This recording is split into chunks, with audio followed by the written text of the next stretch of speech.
Base करतो आपल्याला एक 3 फुटाचं अंतर सोडायचं आणि असं मार्किंग करायचं. परत मार्किंग आलं ते मार्किंग खाली आलं. मार्किंग यासाठी केलं आहे की या गोलाच्या आतमध्ये 3 रंग टाकायचे.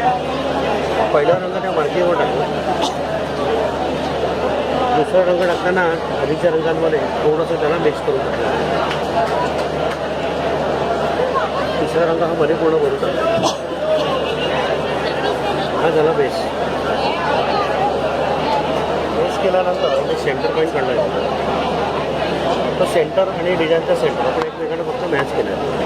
आता जाळीवरती पांढरा, पिवळा आणि पोपटी हे रंग फिक्स आहेत. डिझाईन कोणताही असलं तरी लाईट कलर असल्यामुळे हे बेसला वापरायचे नाही. सुरुवातीला हिरवा रंग मी बाहेर फिरवला. त्याच्याखाली पिवळा रंग आधीच्या रंगांमध्ये थोडंसं ओव्हरलॅप करून फिरवलं.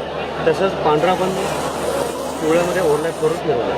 आता शेवटी पिवळा रंग पांढऱ्यात मिक्स करायचा आणि डिझाईन हळूहळू हे पूर्ण करायचं. ठीक आहे. आता जे रंग आपण खाली टाकले होते ना त्या रंगांवरती सगळं डिझाईन हे तयार. ही पूर्ण प्रोसेस यात दिलेली आहे.